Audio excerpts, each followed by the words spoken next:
If the United States doesn't act quickly, our government has violated the cardinal rule that every Bitcoiner knows. In order to stabilize the value of the US dollar, it's high tide that our government decided to be fiscally responsible now that our national debt has ballooned to a crushing $35 trillion.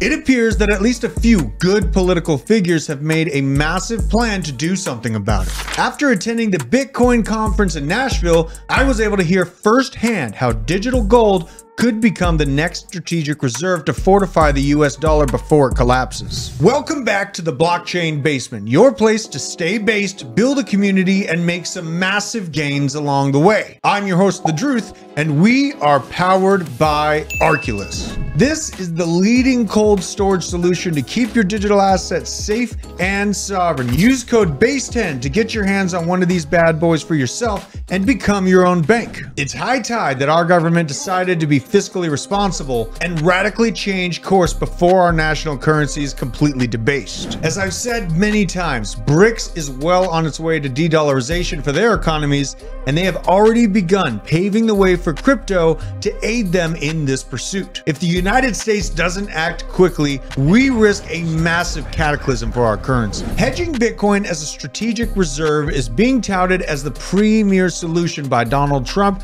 Robert F. Kennedy Jr., and Senator Cynthia Lummis, among many others, all of whom made their appeals at the Bitcoin Nashville conference to a massive audience in Nashville, Tennessee. The United States government is among the largest holders of Bitcoin. Does anyone know that? How about that? The federal government has almost 210,000 Bitcoin, or 1% of the total supply that will ever exist. But for too long, our government has violated the cardinal rule that every Bitcoiner knows by heart. Never sell your Bitcoin, right?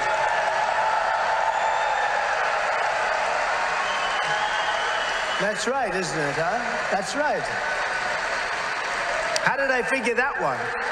Never sell your Bitcoin. And so, as the final part of my plan today, I am announcing that if I am elected, it will be the policy of my administration, United States of America, to keep 100% of all the Bitcoin the U.S. government currently holds or acquires into the future. We'll keep 100%. I hope you do well, please. Currently, the US government holds about 203,000 Bitcoin worth $13.4 billion.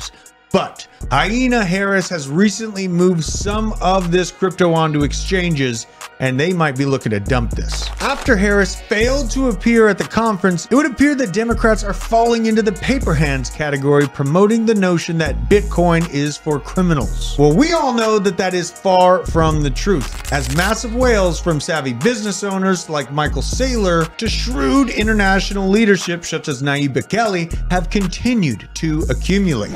El Salvador has recently paid off an $800 million bond, espousing the success of adopting Bitcoin as legal tender in 2021. RFK Jr. even went a step further, clearly laying out a fiscal plan to accumulate 4 million Bitcoin to match the US gold reserves in order to stabilize the value of the US dollar. This plan was absolutely loved by the crowd at Bitcoin Nashville. Albeit smaller than Trump's, his message struck to the core of our holder beliefs and the ideals of Bitcoin as it stands up to the monetary policy machine.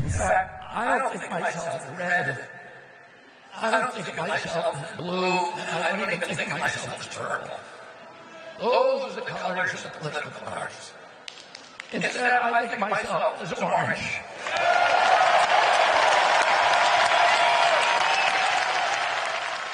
Both candidates have resoundingly commended the right to self-custody. This is a pivotal issue within the cryptocurrency community that must be focused on. Whatever this election may hold, Senator Lummis is not waiting around to put this plan into action. Over the past few weeks, she has officially introduced a cleverly named Boosting Innovation, Technology, and Competitiveness through Optimized Investments Nationwide, or the Bitcoin Act. This act expressly lays out the creation of a strategic Bitcoin reserve designed to enhance the financial security and stability in our rapidly evolving digital economy. The Secretary of Treasury will oversee this reserve, ensuring that Bitcoin is safely stored and managed across a decentralized network. This network is going to be made up of facilities throughout the United States. Loomis dictated a plan for the government to hold its Bitcoin for at least 20 years. This means that no selling or trading during that time, except for paying off our federal debt, just like the rest of us are expected to do. After that period, they can sell a maximum of 10% of the reserve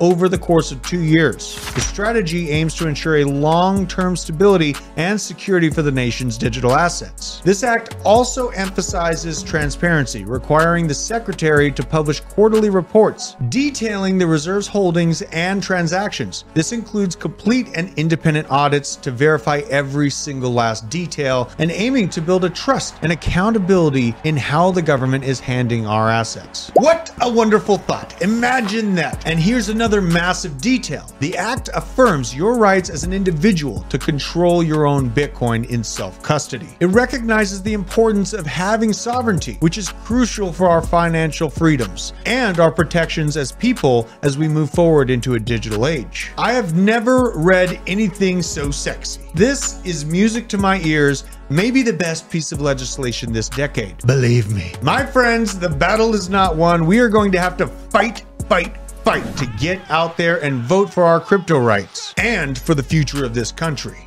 Thanks for hanging out with me in the blockchain basement today. Nothing is beneath us and everything goes over our heads. Until the next one, Druth out.